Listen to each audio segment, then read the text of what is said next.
Nobody expected to see them in the same place again. The gym was loud, music playing, gloves hitting bags. Then someone stopped moving. Mike Tyson had turned toward the entrance. Lennox Lewis was standing just a few feet away. No ring, no referees, no cameras. Just two men with unfinished business. For a moment, nobody spoke, and no one in that gym knew how fast things were about to change. 30 seconds earlier, everything had been normal. Fighters training, coaches shouting, until one look lasted a little too long, and one step was taken that did not need to be. It was early 2003 in Brooklyn, about a year after the fight between Mike Tyson and Lennox Lewis that ended with Lennox knocking Mike out in the 8th round.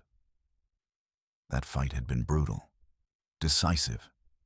Lennox had dominated. After it ended, they did the professional thing.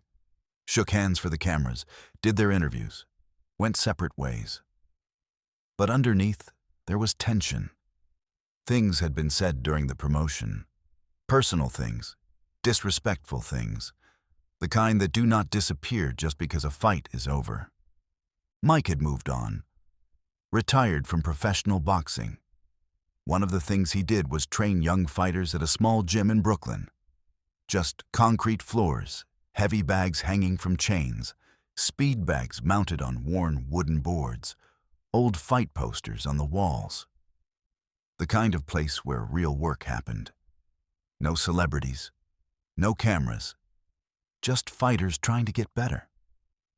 On this afternoon, Mike was in the ring working with 3 young fighters, 2 in their early 20s, the third was 19, all hungry, trying to make it as professionals. Mike was holding mitts, calling out combinations, correcting form. His voice carried through the gym. Hands up, always hands up. Move your head. You see the punch coming, you slip it. Do not take damage you do not have to take. The young fighters were focused, working hard. When Mike Tyson tells you how to fight, you listen. Other people in the gym would occasionally stop just to watch Mike work. Even years removed from his prime, he still had that presence, that knowledge that only comes from being at the top. Around 3:30, the front door opened. A few people glanced over, then did double takes, then stopped what they were doing. Lennox Lewis had just walked in. He was not dressed for training. Expensive designer jeans, leather jacket, sunglasses indoors. Behind him was his bodyguard, a massive man, 6'6", close to 300 pounds, all muscle. The kind whose job is to make sure nothing happens to the person he protects. Frank, the gym owner, an older man who had been around boxing his whole life, saw Lennox and walked over quickly. Lennox, did not know you were in town. Lennox smiled, polite but not warm. Just passing through. Heard Mike Tyson trains here sometimes. Thought I would stop by. Frank glanced toward the ring where Mike was working. He is here now, actually, training some young guys. Lennox nodded. Perfect. Mind if I watch? Frank hesitated. He could feel the tension already. But what could he say? It was a public gym. Sure. Make yourself comfortable. Lennox walked toward the ring. His bodyguard stayed close. Lennox stopped near the ropes, leaned against them, just watching. Mike noticed, saw Lennox standing there, saw the bodyguard, but did not react, did not acknowledge them. Just kept working. Jab, jab, right hand, hook to the body. Good. Again. Faster this time. For a couple of minutes, nothing happened. Lennox just stood there watching. Mike kept training. But the atmosphere had changed. People were aware now. Fighters had slowed down, started watching, waiting. The tension was building. Then Lennox spoke, loud enough for everyone to hear. So this is where washed-up fighters come to pretend they still matter. The gym went quiet. Mike stopped. lowered the mitts. The young fighter froze mid-punch. Mike turned slowly. "You got something to say, Lennox?" Lennox smiled. "Just making an observation. This what you do now? Train kids who probably will not make it past local shows." Mike stared at him, then turned back to the fighters. "Ignore him. Keep working." But Lennox kept going, walked closer, looking at one of the young fighters. "You learning from him? Should find a real trainer. Someone who won their last fight." The young fighter looked uncomfortable. Mike set the mitts down, climbed out of the ring, landed on the gym floor, walked toward Lennox, stopped about 6 feet away. "Lennox, you got business here or just talking?" Lennox spread his hands. "Just wanted to see what the great Mike Tyson is up to. See if the rumors are true." Mike crossed his arms. "What rumors?" Lennox paused. "That you are washed up, finished. That you spend time here because you got nothing else. That you train these kids because it is the only way you can still feel relevant." Mike took a step closer. "You made your point. Now leave." Lennox laughed. "Not friendly." "Why? This is public. I got just as much right to be here as you." Mike took another step. "This is my gym. These are my fighters. You are not welcome." Lennox's expression changed. The fake politeness dropped. "Your gym? You do not own this place, Mike. You are just another former fighter trying to hold on to something that is gone." The bodyguard had moved, positioned himself between Mike and Lennox. Not threatening yet, just ready. Mike did not look at him, kept eyes on Lennox. "Say what you really came to say, then get out." Lennox's face hardened. "You want the truth? Your problem was always the same. No discipline, just aggression, no technique, no strategy. Just a street fighter who got lucky and fooled people into thinking he was something more." Mike's jaw clenched. "That all?" Lennox continued. "You people are all the same. All emotion. No control. That is why you lose. That is why I beat you. That is why fighters like me always beat fighters like you." Mike stopped, went still. "You people. What you mean by that?" Lennox smiled, but cold. "You know what I mean. You and all the others like you.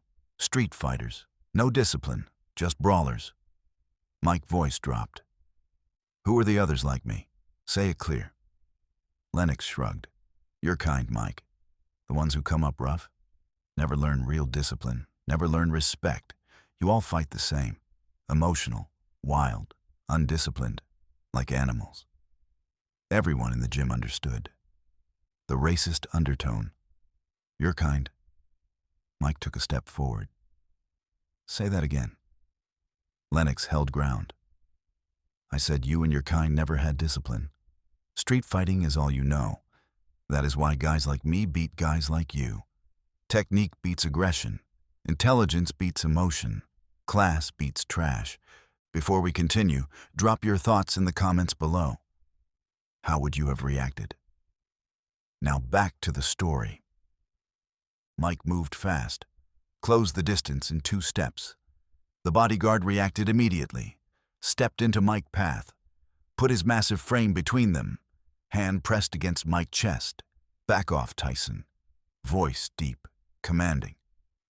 Mike did not look at him, kept eyes on Lennox behind the bodyguard. The bodyguard pushed, physically shoved Mike backward. "I said back off." Mike looked down at the hand on his chest, then slowly up to the bodyguard face. "Move." The bodyguard did not move, pushed harder. "Make me." What happened next was so fast, most people missed it. Mike's hand came up, a single punch, short, precise. The bodyguard stopped mid-motion, then his legs gave out. He dropped to the floor, just laid there, momentarily stunned. The gym went silent. Everyone froze. Nobody had seen Mike actually throw the punch. 1 second the bodyguard was standing. The next, He was down. Mike stepped past him. Lennox had started backing up, but there was nowhere to go. Mike reached him, grabbed the front of his jacket, pushed him back against the wall, hard. Lennox's hands came up, grabbed Mike's wrists, eyes wide. The confident smile was gone. "Say it again," Mike said.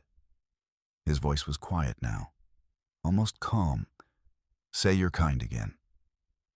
Lennox opened his mouth, but nothing came out. The pressure on his chest, the wall behind him, Mike staring at him from inches away. People rushed over. Frank was yelling, "Mike, that is enough!" 3 trainers grabbed Mike's shoulders, tried to pull him back. "Mike, let go!"